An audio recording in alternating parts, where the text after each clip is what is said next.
Baik, Assalamualaikum warahmatullahi wabarakatuh. Saya Akbar Zikrullah dari kelas TRI 2B. Di sini saya akan mengerjakan 423 lab design a prototype of an AI application. Objectives Part 1, consider an IoT application with AI or ML technology. Part 2-nya design components required for an IoT application with AI or ML technology. Yang ketiga ada describe the process and operation for the IoT application with flowcharts. Instruction part 1. Consider an IoT application with AI or ML technology. In this part, we will discuss the function and feature of a smart home thermostat and a controller device with capability of self-learning, making decisions based on the environmental change and acting accordingly. This the desired feature and function for such a device.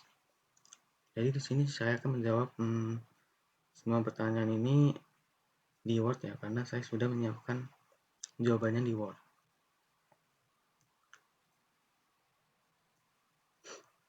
Yang pertama ada list the desired feature and function for such a device.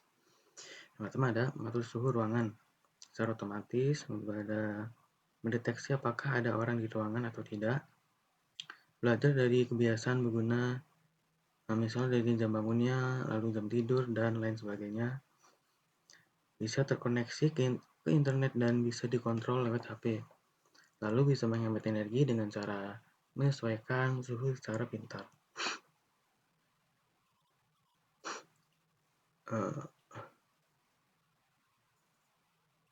Yang keduanya adalah list the factor that may influence the perception of temperature. Faktor yang mempengaruhi persepsi suhu. Yang pertama ada suhu udara di ruangan. Lalu ada tingkat kelembapan, jumlah orang di ruangan, aktivitas yang dilakukan, misalnya olahraga terasa lebih panas. Yang ketiga ada cahaya matahari yang masuk ke ruangan. Soal berikutnya ada list the ways the smart device can get information about two factors. Jadi soalnya itu cara perangkat mendapatkan informasi tersebut. Yang pertama melalui sensor suhu untuk mengetahui bagaimana temperatur ruangan. Lalu ada sensor kelembapan untuk cek kadar air di udara. Yang ketiga ada sensor gerak atau kamera untuk tahu ada orang atau tidak. Jam dan kalender untuk belajar pola penggunaan. Terakhir ada internet atau API cuaca untuk tahu suhu luar.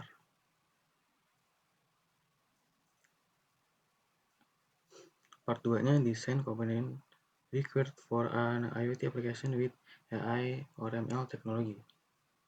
What are the key components for a smart thermostat or controller? Jadi komponen utama smart thermostat di sini ada sensor suhu dan kelembapan untuk deteksi kondisi ruangan. Yang kedua ada sensor gerak atau PIR untuk mendeteksi keberadaan orang. Ada juga microcontroller atau misalnya ESP32 atau Raspberry Pi untuk sebagai otak fisik perangkat. Modul Wi-Fi untuk kirim data ke server atau cloud. Lalu ada model AI atau ML yaitu untuk belajar dan mengambil keputusan. Lalu ada aktuator atau AC atau pemanas untuk mengatur suhu ruangan. Yang terakhir ada aplikasi mobile atau web supaya pengguna bisa mengontrol dari jauh.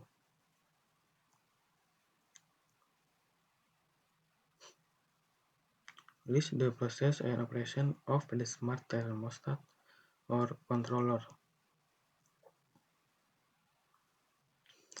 Nah, di sini list beberapa proses dan operasi dari smart thermostat.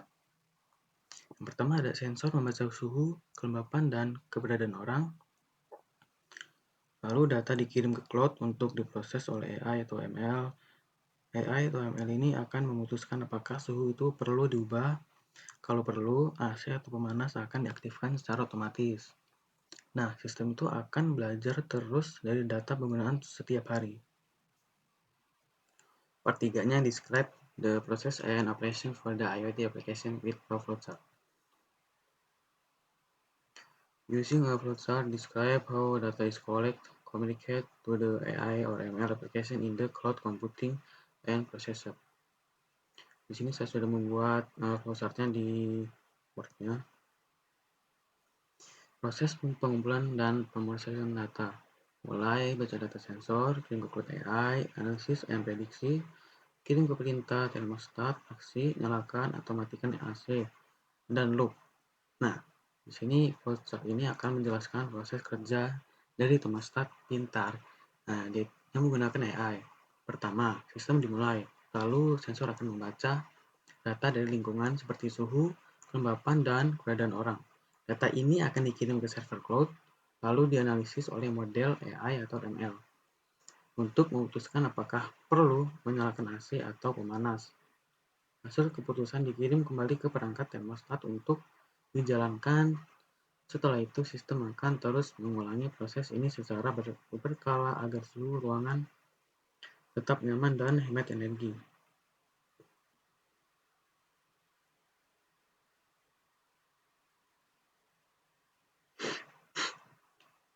Yang kedua ada use a flowchart to ilustrasi the general operation of the smart thermostat or controller.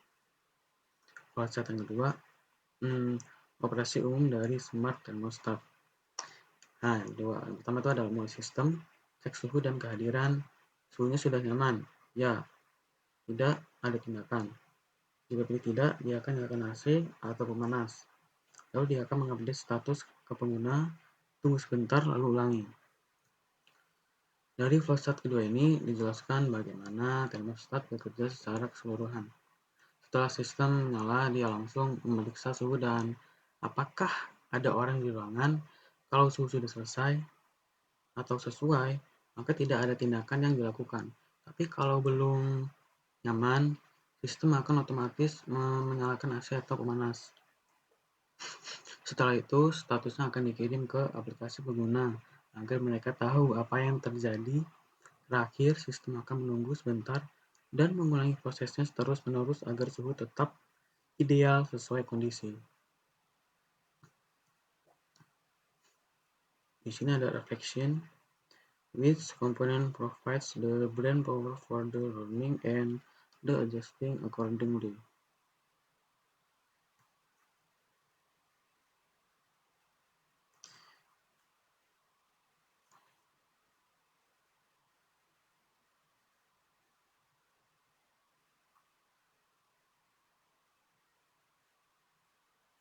Nah, di sini ada komponen yang menjadi otak atau brain power dalam sistem Intent-Based Networking atau IBN adalah AI atau ML, Engine atau Artificial Intelligence, and Machine Learning Module. Yang kedua ada, can you think of other IoT device that will learn over time and improve their operation? Nah, beberapa contoh IoT device yang bisa belajar dari waktu-waktu dan jadi lebih pintar. Pertama ada smart speaker, contohnya seperti Google Home, Alexa. Fungsinya adalah untuk belajar kebiasaan pengguna seperti jadwal alarm, musik favorit, dan respon suara tertentu. Yang kedua ada robot vacuum cleaner, contohnya seperti Roomba. Nah, dia akan mempelajari tata letak rumah dan pola kotoran untuk membersihkan debu-debu yang lebih efisien.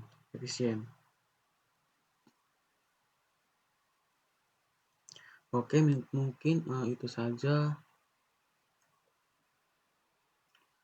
video dari 423 Lab Design a Prototype of an AI Application dari saya. Jika ada salah, saya minta maaf. Saya akhiri. Wassalamualaikum warahmatullahi wabarakatuh.